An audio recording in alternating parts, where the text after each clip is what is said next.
प्रभात मंडळी, मी नीलिमा पटवर्धन आणि आपण सध्या वाचत आहोत डॉक्टर आनंदीबाई जोशी ही लेखमाला, जी लिहिलेली आहे मीनाक्षीताई देशमुख यांनी. कालच्या पुढे सुरू करते. 2 दिवस आनंदीचे पोशाखाच्या विचारात गेले. विचार करता करता तिला एक कल्पना सुचली. भुजला असताना गुजराती बायका जशा पातळ नेसत होत्या तसं नेसलं तर पोटऱ्या झाकल्या जातात, डोक्यावर पदर येईल आणि थंडीपासून संरक्षण होईल. कल्पना पटली. फार मोठं कोडं सुटलं. गोपाळरावांना कळवावं का? पटेल त्यांना. तिनं ठरवलं तूर्त कळवायचंच नाही, पण नेसायला सुरुवात करायची. फिलाडेल्फियाला जायला 15 दिवस उरले होते. मावशीला तिची काळजी वाटू लागली. कसं होणार हिचं? नुसतं लुगडं गुंडाळून राहणार, उकडलेला भात भाजी खाणार, दुखलं खुपलं तर कोण मदत करणार? इतक्या दुरून नेहमी जाणं शक्य नव्हतं. आनंदीला मात्र बरं वाटलं. 3 महिने मावशीकडे फुकट खाण्याचे उपकाराचे ओझे वाटत होते. मावशी पैसे घेणं तर शक्यच नव्हतं. तिनं खरंच सख्ख्या भाचीसारखं सांभाळलं होतं. जायची वेळ जवळ आली. आनंदीचं मन उल्हासाने भरलं होतं. रोसेल गावातून ठिकठिकाणाहून मेजवानीची आमंत्रण येत होतं. निघायला 8 दिवस बाकी असताना आनंदी म्हणाली, मावशी, इथल्या सर्व मित्रमैत्रिणींना जेवायला बोलवावं असं वाटतं. अगं, पण तुला वासही सहन होत नाही. ती म्हणाली, इतके दिवस तुमचे पदार्थ झालेत, आता मी आमचे पदार्थ करेन. अगं, कोण खाईल मांस नसलेलं? त्याला न चव न ढव. बघाच तुम्ही, एकदा खाल्लं की मला पुन्हा पुन्हा करायला लावाल. मावशीला पटलं नाही, पण आनंदीला नाराज न करावं म्हणून तिनं रुकार दिला. संध्याकाळी हिंदुस्थानी पद्धतीची जेवणाची तयारी केली असं मुद्दाम सांगून निमंत्रित करण्यात आलं आहे. आदल्या दिवशी ती स्वयंपाकाची तयारी करीत असताना पमीला धावत येऊन आनंदीला म्हणाली, तुला भेटायला कोणी इंडियन आले आहेत. आनंदीला नवल वाटलं. ती मधल्या दारात येऊन उभी राहिली. बाहेरच्या हॉलमध्ये सुटेड बुटेड काळसर चेहऱ्याचा एक माणूस उभा राहत इंग्रजीत म्हणाले, मी राजवाडे, पुण्याहून गोपाळरावांचं पत्र आलं आहे. आनंदी हॉलमध्ये खुर्चीवर येऊन बसली. नाव मराठी आणि बोलतात इंग्रजीतून. म्हणाले, मी इथे काचेचा धंदा शिकायला आलो आहे. बरेच दिवसात मराठीचा जिभेला स्पर्श नाही.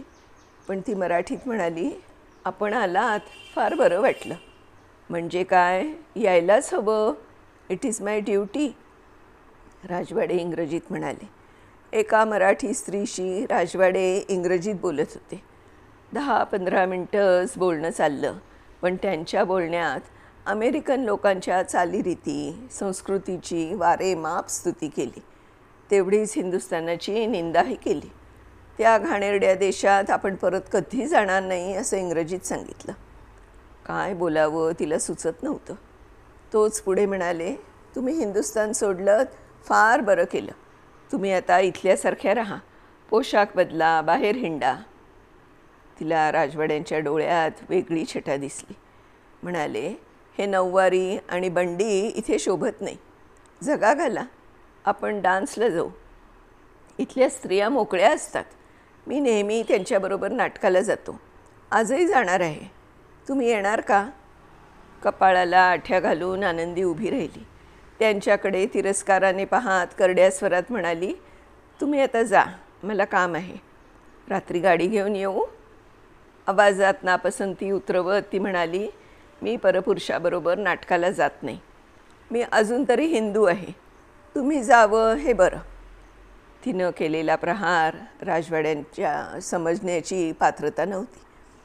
तो मोठ्याने हसून निघून गेला.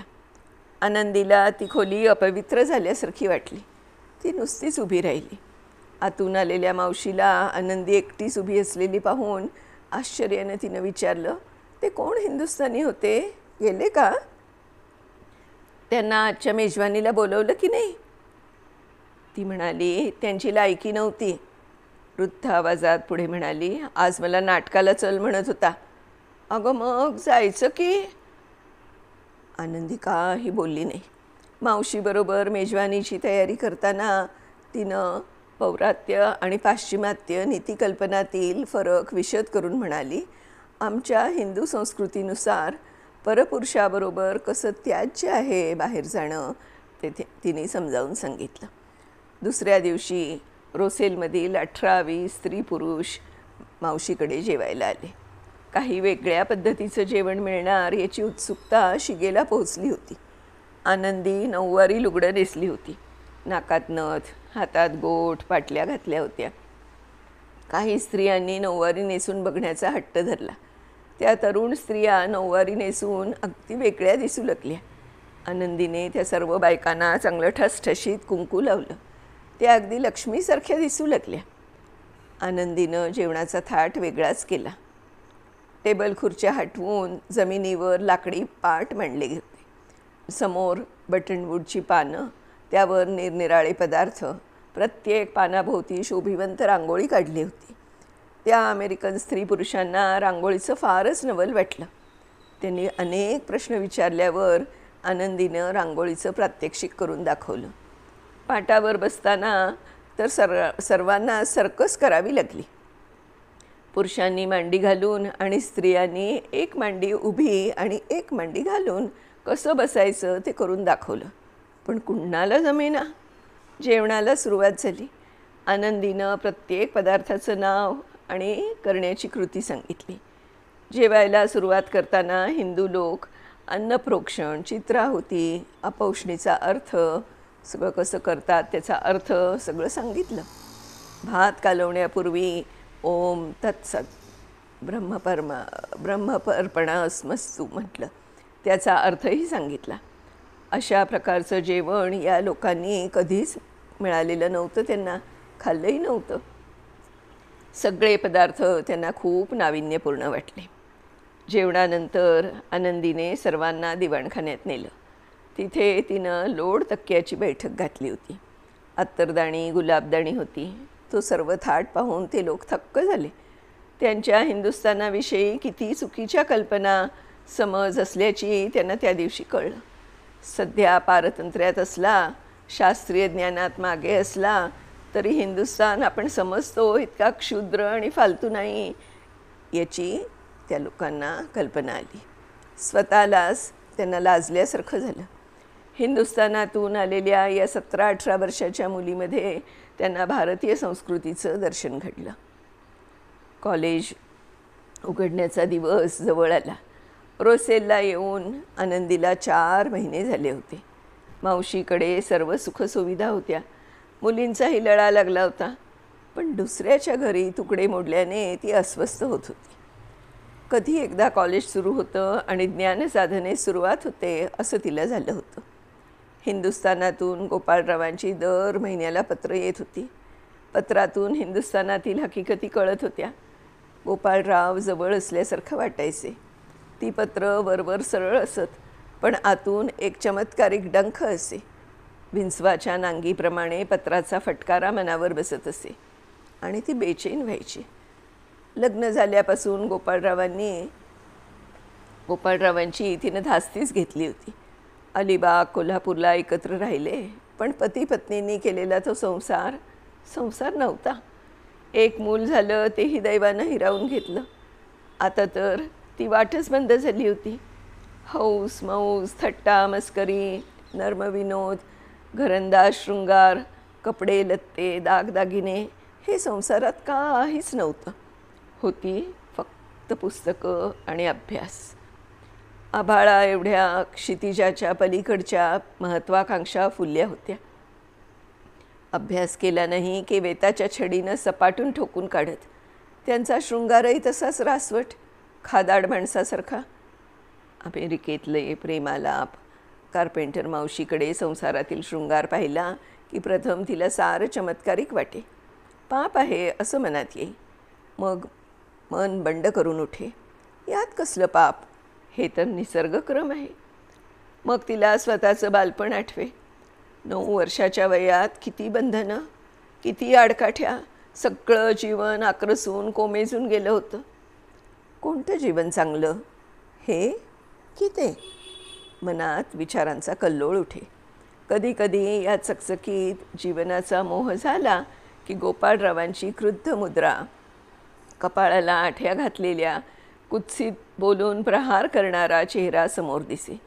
कधी कधी पामेलाबरोबर बाहेर गेली तरी लहानपणापासून घेतलेल्या धास्तीमुळे ब्रह्मसंबंधाची भीती वाटावी तशी नवऱ्याची भीती वाटे.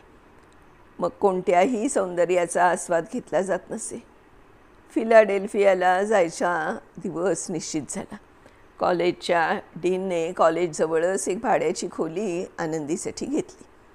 हिवाळ्यात बर्फ पडल्यावर जास्त चालावं लागणार नव्हतं. ठरल्या दिवशी आनंदी आणि मावशी फिलाडेल्फियाला आल्या. दुसऱ्या दिवशी डीननं आनंदीचं स्वागत केलं.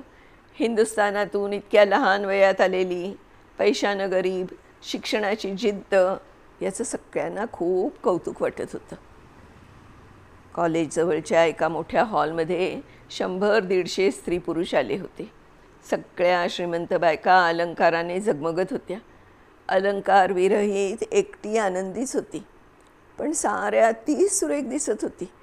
तिच्याजवळ मावशी बसली होती. भाषणं चालू होती, पण आनंदीला काही ऐकू येत नव्हतं. तिचं मन बेभान झालं होतं. तिला सारं पूर्वायुष्य दिसत होतं. नुकतंच लग्न झालेल्या आनंदीला शिक्षणासाठी कसं धारेवर धरलं होतं. कितीतरी प्रसंग डोळ्यासमोरून सरकत होते. कुठून निघालो आपण आणि कुठे आलो. 9व्या वर्षी लग्न झालेली, पिढ्यानपिढ्या अक्षरशत्रू, धर्माबद्दल, परंपरेबद्दल मनात रुजलेले विचार असलेली आपल्यासारखी हिंदू ब्राह्मण स्त्री 7 समुद्र ओलांडून शिक्षणासाठी पाताळात येते. सारं सतर्क्य. समारंभ संपला. प्रत्येक जण येऊन तिच्याशी हस्तांदोलन करीत होता, पण तिचे मन स्वैरभैर झाल्यामुळे तिला काही कळत नव्हतं. रात्री बॉडलेकडेच राहायचं ठरलं. दुसऱ्या दिवशी मावशी आणि आनंदी आपल्या खोलीवर आल्या. खोली बघून मावशीला तिथल्या गैरसोयी जाणवल्या. फायरप्लेस चांगली नव्हती. हिवाळ्यात कशी राहणार? कडाक्याच्या थंडीत पुरेसे कपडे पांघरूण नाही. हिचा टिकाव कसा लागणार? मावशी अस्वस्थ झाली. डोळे भरून आले. सकाळी बाजारात जाऊन काही खरेदी केली. दुपारी खोली नीट लावली. थंडी पडायला लागली म्हणून मावशीनं फायरप्लेस पेटवला. हे काय? सगळी खोली धुरानं भरून गेली. आधीच खोली कोंदट, त्यात हा धूर. फायरप्लेसची ऊब खोलीला मिळतच नव्हती. थंडी मात्र हाडापर्यंत पोचली होती. डोळ्यांना धूर झोंबतोय. इतक्या कडाक्याच्या थंडीत ही मुलगी कशी तग धरणार? हे सर्व पाहून कार्पेंटरबाईंना आनंदीचा मृत्यू दिसू लागला. त्या ढसाढसा रडू लागल्या. आनंदीला या साऱ्याची कल्पना नव्हती. तिला वाटलं त्या आपल्या वियोगानं रडत आहेत. आनंदी मावशीच्या पाठीवरून हात फिरवत त्यांचं सांत्वन करत होती. आनंदी काय बोलते ते कळत नव्हतं. शरीरच नसलं तर आत्म्याचा काय उपयोग? जड अंतःकरणाने मावशी रेल्वेनं रोसेलला निघाल्या. आनंदीचा निरोप देखील त्या घेऊ शकल्या नाहीत. आनंदीनं घरी आल्यावर गोपाळरावांना पत्र लिहायला घेतलं. थंडी खूप वाढल्यानं तिनं फायरप्लेस पेटवला. निखारे फुलले, पण धूर खूप झाला. फायरप्लेस बंद केला आणि अतिशय थंडी वाजायला लागली. ती जीव घेणी थंडी सोसवेना. शरीराची जुडी करून त्या भयंकर थंडीत एकटी स्कॉटवर बसून राहिली. मंडळी, याच्या पुढचा जो भाग आहे तो आपण उद्या वाचणार आहोत. किती खडतर आयुष्य आनंदीबाईंना जगायला लागतं आहे अमेरिकेमध्ये, आणि ते सुद्धा इतक्या कोळ्या वयात आणि इतक्या दूर देशी, इतक्या खूप खूप वर्षांपूर्वी, जेव्हा विशेष भारतीय तिथे राहत नव्हते त्यावेळेला. तर बघूया आता पुढे उद्या काय होतं आहे ते. तोपर्यंत मी निलिमा पटवर्धन आपली रजा घेते.